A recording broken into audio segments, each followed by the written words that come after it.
घर में कई दिनों से पैसे को लेकर रमेश और लीला के बीच में तकझक होती रहती थी। लीला कोठियों में काम करती थी, रमेश साइकिल की दुकान पर काम करता था। घर का खर्चा चलना मुश्किल हो जाता था।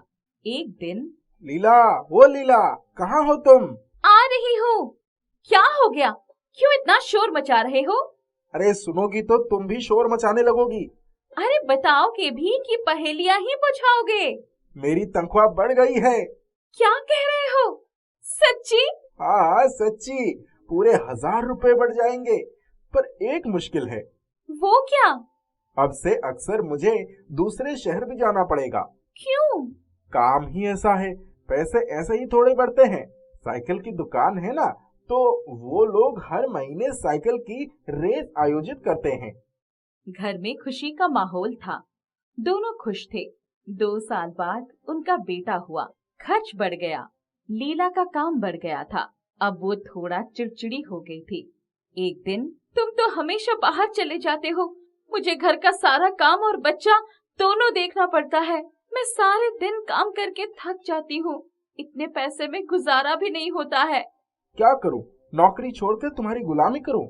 अब अक्सर दोनों के झगड़े का अंत मारपीट में तब्दील होता जाता था। रोज रोज की चीख चीख से तंग आकर एक दिन रमेश ने अपने सारी जरूरी सामान उठाए और घर छोड़कर निकल गया। रात में जब वो नहीं आया तो, अम्मा अभी तक नहीं आया, क्या करूं, कहाँ ढूंढूं उसे? तू रुक, मैं उसके दोस्त मुरली के पास जाकर उससे पूछती हूँ, वो भी तो उसी के साथ काम करता है ना। उसकी सास वापस आई तो, अम्मा कुछ पता चला? नहीं, मुरली कह रहा था कि वो तो आज दुकान आया ही नहीं था। क्या? कहाँ गया होगा वो? अम्मा तुम मुन्ना को पकड़ो, मैं थाने में उसके लापता होने की रिपोर्ट लिखा कर आती हूँ। अरे बावली रुक जा, कल सुबह तक आ जाएगा। कहाँ जाएगा? किसी साथी दोस्त के पास रुक गया होगा। रात भर दोनों इंतजार करती रही, पर सुबह तक रमेश नहीं आया। लीला की रोते रोते आंखें सूज गई थी। अम्मा कहीं मुझे छोड़कर चले तो नहीं गए? दिन रात तो दोनों झगड़ते रहते हो। आदमी दिन भर काम करके आता है तो शांति चाहता है, जब घर में शांति नहीं मिलती तो बाहर शांति ढूंढता है। अम्मा क्या आदमी को ही शांति चाहिए? औरत का उस पर कोई अधिकार नहीं है। हम गरीबों को ही अपने घर की शांति बनाए रखने का प्रयास करना होता है। बच्चों को पालने के लिए औरत बेचारी हर तरह का दुख सहती है, पर आदमी हमेशा गैर जिम्मेदार ही होते हैं, भले ही वो मेरा बेटा ही क्यों ना हो। अम्मा अब तक तो उसे आ जाना चाहिए था। थोड़ी देर देख लो, फिर जाना था ने। लगभग आधे घंटे बाद ही रमेश किसी आदमी के साथ लंगड़ाते हुए आ गया। माथे पर पट्टी बंधी हुई थी। उसको देखते ही, क्या हुआ तुम्हें? कल जाते समय मेरी साइकिल एक गाड़ी से टकरा गई थी, मुझे अस्पताल ले गए थे, आज छोड़ दिया, तब मैं घर आया हूँ। उफ़ो, कल से हम लोग परेशान हो गए। मैं तो थाने में रिपोर्ट लिखवाने जा रही थी। शाम को मुरली आ गया। रमेश, ओ रमेश, कहाँ है तू? क्या हुआ? मैंने सुना तेरी नौकरी चली गई। धीरे बोल, मेरी बीवी सुन लेगी। नौकरी का क्या है, दूसरा मिल जाएगी। पर इतनी चोट कैसे लग गई? रमेश ने पहले वाली ही सारी बातें दोहरा दी। मुरली चला गया। थोड़ी देर में ही लीला काम से वापस आई। मैंने सुना तुम्हारी नौकरी चली गई और ये सारी चोट मारपीट से लगी है। तुमने हमसे इतना बड़ा झूठ बोला। नशे में धूत होकर तुमने झगड़ा किया है। मुझे माफ कर दो, अब से ऐसा नहीं होगा। ये पहली बार नहीं हुआ है। मैं सारे दिन खटती रहूं और तुम सारा पैसा नशे में उड़ाते रहो। मैं अब इस घर में नहीं रह सकती। कैसी बातें करती हो लीला, तुम्हें कहीं जाने की जरूरत नहीं है, मैं ही चला जाता हूँ। ये परिवार तुम्हारा है, तुम इसे संभालो। मैं तुम्हारी जिम्मेदारी नहीं उठा सकती। मुझे एक मौका और दे दो, अब कभी ऐसा नहीं होगा। लीला रोते हुए आंगन में चली गई और आंगन में लगे बेला के फूल तोड़कर डालिया में भर लिया। अचानक, अब मुझे अपने बच्चे की परवरिश के लिए कुछ न कुछ तो करना ही होगा। इस आदमी का तो कोई भरोसा ही नहीं, जो इतना बड़ा झूठ बोल सकता है वो आगे भी नशे की हालत में कुछ भी कर सकता है। नौकरी भी चली गई, अकेले मेरे कमाई से कितने दिन घर चलेगा। क्यों ना गजरों का ही धंधा शुरू कर दूं। लीला ने सारे फूलों का गजरा बनाया, उनको कपड़े में लपेटा और अपनी कोठी की तरफ चली गई। वहां जाकर, मैडम ये फूल और गजरे आप लगाकर देखना, अच्छे होंगे तो पैसे दे देना, वरना मैं वापस ले जाऊंगी। दूसरे दिन जब वो काम पर आई तो, लीला ये इतने सुंदर गजरे कहाँ से लाई थी? क्या हुआ मैडम? ये तो मैंने खुद ही बनाए थे। अब से तू रोज मुझे ऐसे ही 4-5 गजरे दे जाया कर। मेरी किट्टी की फ्रेंड्स को भी ये बहुत पसंद आए। पैसे मैं दे दूंगी तुझे। लीला बहुत खुश हुई। क्यों ना मैं फूलों की मंडी से जाकर फूल ले आऊं और गजरों का ही धंधा शुरू कर दूं। यही सोचकर लीला दूसरे दिन सुबह 5 बजे उठकर फूलों की मंडी गई और वहां से खूब सारे बेला के फूल रिक्शे पर लेकर आई। पूरा घर बेला के फूलों से महक उठा। काम पर से वापस आकर उसने पूरे दिन गजरे बनाए और सुबह सुबह ही अपनी गली के नुक्कड़ पर बेचने लगी। वो अपनी मैडम के लिए रोज गजरे ले जाती थी। गजरे ले लो, गजरे ले लो, 10 रुपए का एक गजरा, बेला के फूलों का गजरा। 10 बजते बजते उसके सारे गजरे बिक गए। वो बहुत खुश थी। सारे पैसे लेकर घर आ गई। काम पर गई तो, मैडम जी आज से मैंने भी अपना धंधा शुरू कर दिया है, किसी को गजरों की जरूरत होगी तो बताइएगा। अच्छा, कितनी कमाई हो जाती है? आज तो 500 रुपए मिल गए। धीरे धीरे ग्राहक बढ़ेंगे। कुछ ही दिनों में वाकई लीला के गजरे की बिक्री काफी बढ़ गई। अब तो उसे लगने लगा कि अकेले वो काम नहीं संभाल पाएगी। एक दिन, अम्मा अब तुम भी दुकान पर बैठा करो, बच्चों को कौन देखेगा, वो भी हमारे साथ जाएंगे। तुम वहीं बैठकर गजरे बनाते रहना, हम 12 बजे तक गजरे बेचने का काम करेंगे, उसके बाद काम पर जाएंगे। इतनी देर से काम पर जाओगी तो वो लोग रखेंगे? हाँ, वो मैंने बात कर ली है। कुछ ही महीनों में लीला का गजरे का धंधा बहुत बढ़िया चल निकला। पैसे भी अच्छे आने लगे थे। अब वो टेम्पो से फूल लाती थी। उसने दुकान भी खरीद ली थी। लेकिन लीला कभी रमेश को अपने पैसे नहीं देती थी, ना ही उससे पैसे मांगती थी। उसने पैसे इकट्ठे करके एक घर भी खरीद लिया। रमेश कूटता रहता था। रमेश ने देखा कि लीला का काम जितना ही अच्छा चल रहा है, वो उतनी ही चिड़चिड़ी होती जा रही है। वो तो सुबह ही अपने काम पर चला जाता था। एक दिन, लीला मैं दिन भर काम करके थक जाता हूँ, घर आकर भी आराम नहीं मिलता है। सुबह सुबह ही पूरे घर में खटर पटर शुरू हो जाती है, नींद भी पूरी नहीं होने देती तुम। देखो रमेश, तुम कहीं और जाकर रहना चाहते हो तो चले जाओ, मेरा काम ही ऐसा है तो मैं क्या कर सकती हूँ। उस रात रमेश उसके रखे हुए पैसे अलमारी से निकालकर घर से चंपत हो गया। लीला रोती रही पर कुछ कर नहीं सकती थी। रात को जब सब सोए थे तभी दरवाजे पर दस्तक हुई। कौन है? खोलो मैडम। लीला ने दरवाजा खोला तो बाहर कुछ लोग रमेश को घायल अवस्था में लेकर आए थे। उसके सिर में खून बह रहा था और वो नशे की हालत में था। ठीक है, आप लोगों का बहुत बहुत धन्यवाद, आप लोग जाइए। उनके जाते ही उसने एक बाल्टी पानी उसके सिर पर डाल दिया। तब उसको होश आ गया। लीला मुझे माफ कर दे और ये ले अपने पैसे। मैंने सोचा था कि मैं यहाँ कभी नहीं आऊंगा, पर अपने परिवार से दूर नहीं रह सका, इसीलिए मैंने नशा किया और उसी नशे की हालत में गिरकर घायल हो गया। अब तुम कहीं नहीं जाओगे, हमारे धंधे में ही हाथ बटाओगे। कुछ दिनों में उनकी मेहनत रंग लाई और अब वो सेठ रमेश बन गया था। अर्पित भैया दरवाजा खोलो, जल्दी उठो भैया। अरे धीरज, वो भी इतनी रात को, बात क्या है? भैया आसमान से आफत बरस रही है, पूरी बस्ती में पानी भर गया है, सब बर्बाद हो गया, सबकी जान आफत में है भैया। अरे तो तुम ऐसा करो, सबको यहाँ ले आओ, ये जगह बस्ती से काफी ऊंचाई पर है। अब जल्दी जाओ, तब तक मैं सबके रहने का इंतजाम करता हूँ। ठीक है भैया, ठीक है, बहुत बहुत शुक्रिया, भगवान तुम्हारा भला करे। इतना कहकर धीरज वहां से चला गया। अरविंद एक छोटी सी झोपड़ी में अपने पत्नी और बच्चे के साथ रहता था। वो उसी पहाड़ी के ठीक नीचे बसी थी। कई साल पहले अरविंद भी उसी बस्ती में रहा करता था, लेकिन फिर दूसरी बिरादरी की लड़की से शादी करने की वजह से बस्ती वालों ने वहां उसे रहने नहीं दिया। मजबूर होकर अरविंद को सबसे दूर उस पहाड़ी पर रहना पड़ा। लेकिन जब बस्ती वालों पर भयंकर बारिश मुसीबत बनकर बरसी तो उसने एक पल भी नहीं सोचा और फौरन उन सब की मदद के लिए तैयार हो गया। आखिर जरूरत क्या है इतना महान बनने की? ये वही बस्ती वाले हैं जिन्हें एक पल नहीं लगा तुमसे नाता तोड़ने में। अब जब खुद पर मुसीबत आई है तो कैसे बेशर्मों की तरह चले आए हैं यहाँ। ऐसा मत कहो, हमें उनकी मदद ही करनी चाहिए। पर उनकी मदद करोगे कैसे? विशाखा, तुम बस अपना मन मजबूत रखो, बाकी सब भगवान पर छोड़ दो। इतना कहकर अरविंद बाहर निकल गया और अपनी झोपड़ी के बाहर जंगली झाड़ियों में से एक छत बनाने की कोशिश करने लगा। कुछ ही देर में बस्ती के सभी लोग वहां पर आ गए और अरविंद की मदद से उन सभी को सिर छिपाने की जगह मिल गई। हालांकि इतनी मदद काफी नहीं थी। बारिश एक पल के लिए भी नहीं रुकी और देखते ही देखते पूरी बस्ती पानी के साथ बह गई। ऊंची पहाड़ी पर सिर्फ अरविंद की झोपड़ी ही सही सलामत थी।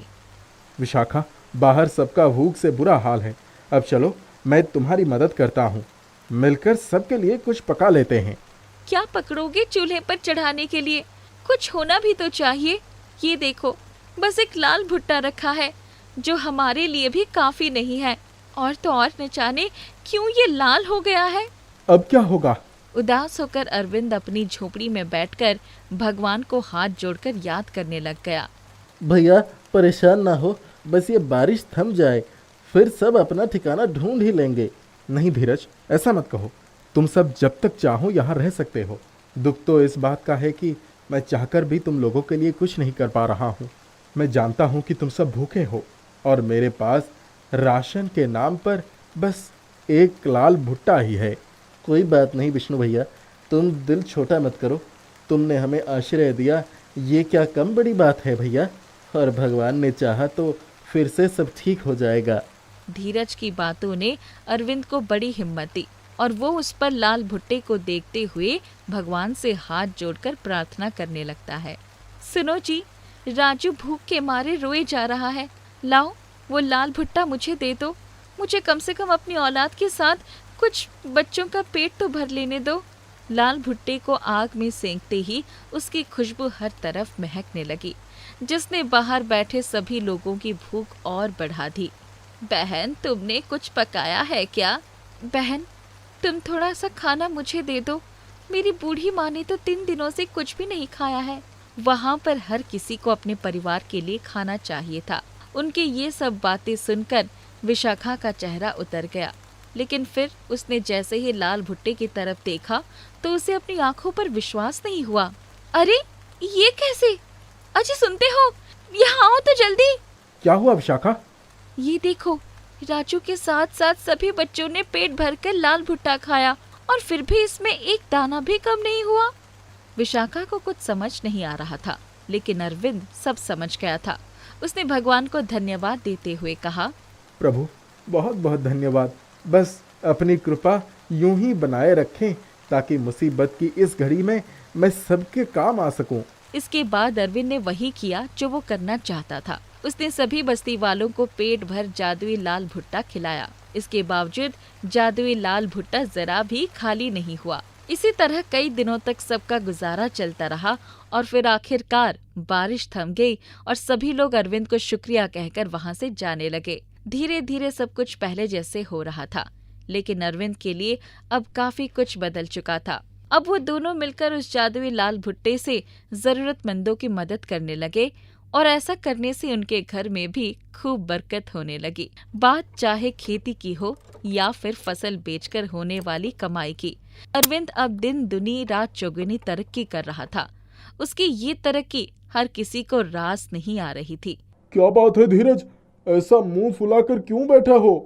क्या करूं मैं, रात दिन भगवान की पूजा की मैंने, फल उस अरविंद को मिल रहा है। देखो ना, उस जादुई लाल भुट्टे के दम पर कैसे धनवान हुआ जा रहा है। लेकिन अब बस मैं ये सब और नहीं देख सकता। वैसे तो सामने से धीरज हमेशा अरविंद को अपना भाई जैसा ही मानता था, लेकिन असल में ये सब बस एक दिखावा ही था। उसे अरविंद की तरक्की और हर तरफ होती तारीफ से बड़ी जलन हो रही थी, जिसके चलते आखिरकार उसने उस जादुई लाल भुट्टे को चुराने का फैसला कर लिया। एक रात वो दबे पांव अरविंद के घर में घुसा और चुपचाप उस लाल भुट्टे को ही अपने साथ ले जाने लगा। लेकिन वो उस बर्तन को घर से बाहर ले जा पाता उससे पहले ही वो उसके हाथों से छूट गया। लाल भुट्टा के गिरने की आवाज से अरविंद और विशाखा की आंख खुल गई और ये देखकर धीरज बुरी तरह घबरा गया और तुरंत ही वहाँ से भाग निकला। विशाखा, क्या हुआ? कैसी आवाज थी वो? पता नहीं जी, यहाँ तो सब ठीक ठाक है। अच्छा, और जरा एक बार जादुई लाल भुट्टे को देखना। देखो, भुट्टा तो है ना? हाँ, यहाँ तो पूरा भरा हुआ है, बिल्कुल पहले की तरह। विशाखा की बात सुनकर अरविंद ने एक बार फिर सर झुकाकर भगवान को प्रणाम किया और फिर वो दोनों चैन की नींद से सो गए। ये कहानी सीमा नाम की लड़की की है। सीमा अपनी दादी कमला और पापा रमेश के साथ रहती है। उसकी माँ का निधन उसे जन्म देते समय ही हो गया होता है। बचपन से उसकी दादी और पापा ने पाला होता है। एक दिन रमेश काम के सिलसिलों में बाहर गया होता है और जब वो लौट कर आता है तो उसके साथ एक लड़की होती है, जिसे देखकर, बेटा ये कौन है? माँ, ये तेरी बहू अनामिका है। हम दोनों एक ही ऑफिस में काम करते हैं और हम दोनों ने शादी कर ली। कमला को अनामिका पसंद नहीं आती है क्योंकि वो उम्र में रमेश से काफी छोटी होती है। वो कमला को बहुत चालाक दी है। कमला उस समय तो कुछ नहीं कहती है। वो दोनों का स्वागत करके दोनों को घर में ले आती है। अगले दिन, बहू चाय तो दे दे। आवाज सुनकर अनामिका अपने पति रमेश से कहती है, रमेश, मुझे बहुत थकान हो रही है, क्या तुम चाय बना लोगे? मैं थोड़ी देर में उठकर बाकी का काम कर लूंगी। ठीक है, तुम आराम करो। रमेश चाय बनाकर अपनी माँ को देता है। उसे चाय देते हुए देखकर, बेटा अनामिका कहाँ है? तूने चाय क्यों बनाई? माँ, उसकी तबीयत ठीक नहीं है। ये सब सुनकर बस आते ही इस लड़की का नाटक शुरू हो गया। न जाने इसने कैसे मेरे बेटे को अपने जाल में फंसा लिया। उसके कुछ दिनों बाद रमेश ऑफिस के काम से 1 महीने के लिए बाहर चला जाता है। कमला पूजा करने मंदिर चली जाती है। सीमा घर में अकेली होती है। अनामिका सीमा से घर का सारा काम करा रही होती है। तभी कमला पूजा करके लौट आती है। अपनी पोती को काम करता देखकर, बहू ये तुम क्या कर रही हो? तुम्हें शर्म नहीं आती इतनी छोटी बच्ची से काम कराते हुए? तो क्या हुआ, थोड़ा काम कर लिया तो घिस नहीं जाएगी। एक बात और, अब से तुम दोनों को यही घर का सारा काम करना पड़ेगा। मुझसे ये काम नहीं होगा। कमला और सीमा मजबूरी में घर का सारा काम करने लगती है। कुछ ही दिनों में कमला काम करने की वजह से बीमार हो जाती है। अब अनामिका दोनों को खाना देना भी बंद कर देती है। ये सब देखकर एक रात सीमा अपनी दादी के साथ कहीं और चली जाती है। रास्ते में एक पेड़ के नीचे उसे एक और बूढ़ी औरत दिखाई देती है। सीमा उसके पास जाती है और, दादी आप यहाँ क्यों बैठी हो? बेटी मेरा यही काम है, मैं रात को ऐसे ही घूमती हूँ। पर तुम और तुम्हारे साथ ये कौन है? और तुम दोनों इतनी रात में यहाँ क्या कर रही हो? सीमा बूढ़ी औरत को अपनी सारी कहानी बताती है। तीनों बातें करते हुए पूरी रात बिता देते हैं। अगली सुबह जब सीमा और कमला उठते हैं तो देखते हैं कि वो बूढ़ी औरत वहाँ नहीं है। उन्हें ना देखकर, दादी वो रात में जो दादी थी वो कहाँ गई? पता नहीं बेटी, वो कहाँ गई? दोनों बातें कर रहे होते हैं कि तभी सीमा की नजर उसके पास रखे आलू नाव पर पड़ती है, जिसे देखकर, दादी ये आलू का नाव कहाँ से आया? लगता है कल रात जो बूढ़ी औरत थी, ये आलू नाव उसका ही होगा। एक काम करते हैं, इसे हम अपने पास रख लेते हैं। अगर वो बूढ़ी औरत हमें मिली तो हम उन्हें ये लौटा देंगे। ऐसा कहकर वो दोनों बातें करते हुए दूसरे गांव में पहुंच जाती है। सीमा और कमला को कुछ समझ में नहीं आ रहा होता है कि क्या करे। तभी वो देखती है कि गांव के कुछ लोग हाथ में कपड़े लेके इस्त्री कराने को जा रहे होते हैं, पर इस्त्री वाली कहीं गई होती है। ये सब देखकर, दादी क्यों ना हम इस्त्री का काम शुरू कर दे? काश हमारे पास इस्त्री होती। ये कहते ही कमला और सीमा देखती है कि दोनों के पास इस्त्री आ जाती है। दोनों बहुत हैरान हो जाती है। दोनों को समझ नहीं आता है कि ये कैसे हो सकता है। तभी सीमा कहती है, दादी इस्त्री तो आ गया, पर हम इस्त्री करेंगे कहाँ? काश हमारे पास एक घर भी होता। ये कहते ही सामने एक घर आ जाता है।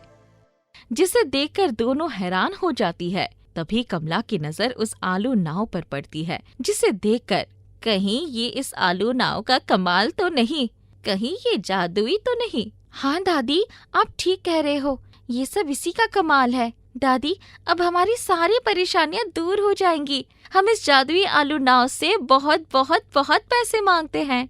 सीमा की बात सुनकर, बेटी, मैंने तुम्हें मेहनत करना सिखाया है ना। हमें इस जादुई आलू नाव से रहने को घर और काम करने ये स्त्री मिल गया है, यही बहुत है। अब हम दोनों मेहनत करके अपना पेट भरेंगे। उसके बाद दोनों गांव में घूम घूम कर कपड़े लाती है और उन्हें इस्त्री करके पैसे कमाने लगती है। दोनों के दिन बहुत अच्छे गुजर रहे होते हैं। उधर रमेश जब काम से लौटता है तो अपनी माँ और बेटी को ना देखकर, अनामिका, माँ और सीमा कहाँ हैं?